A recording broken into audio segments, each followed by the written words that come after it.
Chào các bạn, đây là cái hũ dưa món mà mình mới vừa làm xong nè các bạn. Thì mình làm theo cách này thì không cần phơi nắng mà ăn là rất là giòn và ngon, để được lâu. Thì ngày Tết thì mình có cái hũ dưa món, mình có thể ăn với bánh tét, bánh chưng hay ăn với cơm cũng rất là ngon nha các bạn. Và sau đây xin mời các bạn cùng vào bếp với mình nha.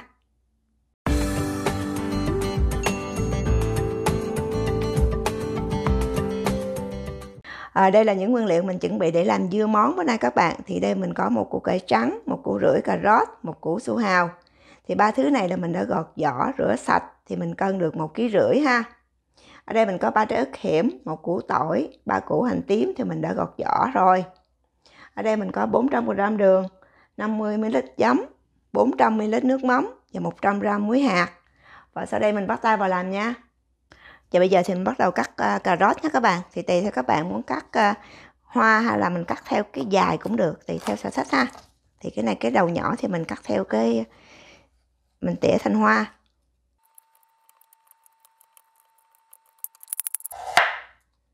Thành hoa nè các bạn. Thì mình cắt dày như thế này là được ha.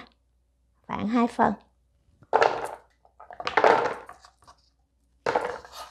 Cái này thì mình cắt theo hình dài. Mình cũng dày khoảng 2 phân.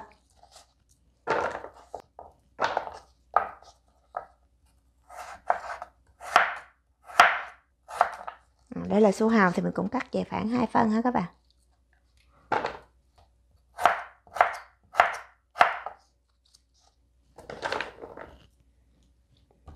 Đây củ cải trắng.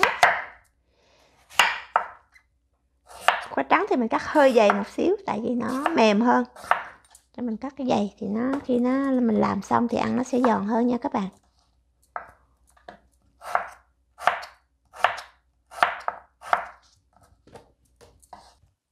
Tỏi thì mình để nguyên luôn ha các bạn, mình bỏ vô chung luôn. Còn đây của hành tím mấy cái nhỏ thì mình để nguyên. Còn mấy cái bự thì mình cắt làm hai.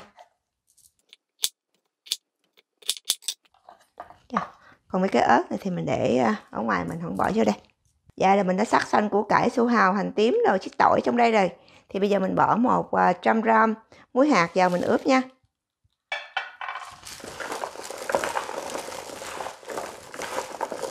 Mình trộn đều.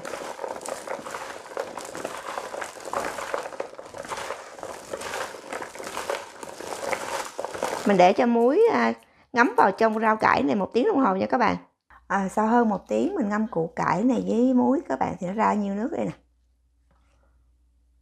Thì bây giờ mình rửa lại nước lạnh nha. Thì bây giờ các bạn thấy củ cải với su hào rồi nó mềm. Nó không phải mềm lụng mà nó hơi dẻo dẻo, nó ra cái nước xong á.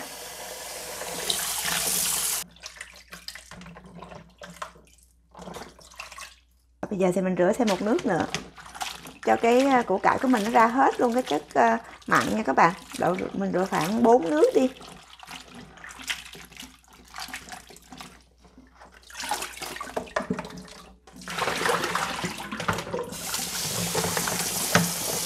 Sau khi mình rửa sạch muối thì mình để ráo cái củ cải này nha các bạn. Thì bây giờ mình đổ ra cái thau. Cái này mình để ráo thôi chứ mình không có phơi nắng. Thì mình bỏ 400g đường vào đây mình ướp. Mình quậy đều lên rồi mình ướp trong vòng 4 tới 6 tiếng nha. Và mình cứ quậy sơ sơ như vậy. Khi mà cái đường nó tan thì nó thấm vào phía bên dưới là được rồi.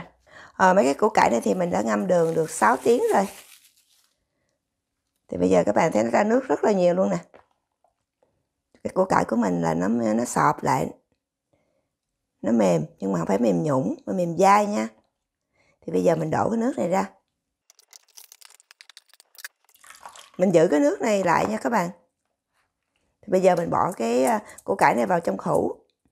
Và bây giờ thì mình chuẩn bị một cái hũ thủy tinh. Hũ thủy tinh này mình rửa qua nước sôi, mình để cho nó thiệt là ráo.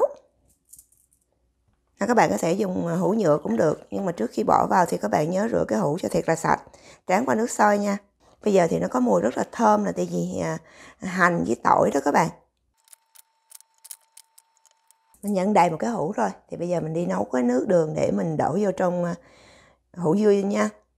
Bây giờ thì mình bắt cái nồi lên bếp, mình dặn lửa lên.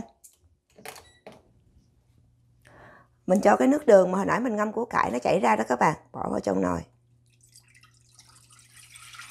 Đổ hết luôn ha, nếu mà có cặn thì mình bỏ lại. Còn cái này thì nó sạch luôn, nó không có cặn, mình đổ hết luôn. Giờ mình cho 50ml giấm, 400ml nước mắm. Nước mắm là lượm nước mắm ngon á, mình làm sẽ ngon hơn nha các bạn. Cái này thì tùy theo cái khẩu vị của gia đình và tùy theo cái độ mặn của nước mắm mà các bạn có thể gia giảm theo cái khẩu vị của mình nha. Thì bây giờ mình nấu cho nó sôi lên. Khi mình nấu cái hỗn hợp đường, giấm và nước mắm thì nó sẽ nổi bọt. Thế này thì các bạn nhớ vớt hết bọt đi. Và bây giờ thì nấu thiệt là sôi, mình vớt hết bọt rồi và mình để nguội nha. Bây giờ thì cái nước đường với nước mắm của mình đã nguội rồi các bạn, thì mình chế vào trong hũ nha. Mình chế cho ngập luôn. Cái này thì nó dư một xíu. Bây giờ thì mình lấy đũa mình đè xuống cho nó ngập nước nha các bạn, và mình đậy lại. Thì bây giờ mình để bên ngoài độ khoảng 1 đến 2 ngày thì mình có thể ăn được. Đây là cái hũ dưa món mà mình đã làm được 2 ngày rồi nè các bạn. Thì bây giờ mình mở ra mình ăn thử thôi nha. Rất là thơm luôn. Một cái mùi tỏi với hành với củ cải rồi nó xông lên rất là thơm các bạn. Thì mình gấp ra dĩa. Thì cái này thì các bạn nếu mà vừa ăn rồi thì mình bỏ vào tủ lạnh thì mình ăn độ khoảng 1 tháng. Còn nếu mà các bạn muốn ăn lâu á thì mình đổ cái nước này ra, mình nấu cho nó sôi xong rồi mình để nguội, mình đổ trở ra thì mình đổ trở vô trong cái hũ này thì mình ăn để dành ăn hơn 1 năm luôn á các bạn. Các bạn nhìn nó thấm gia vị rồi nè. Để mình ăn thử nha.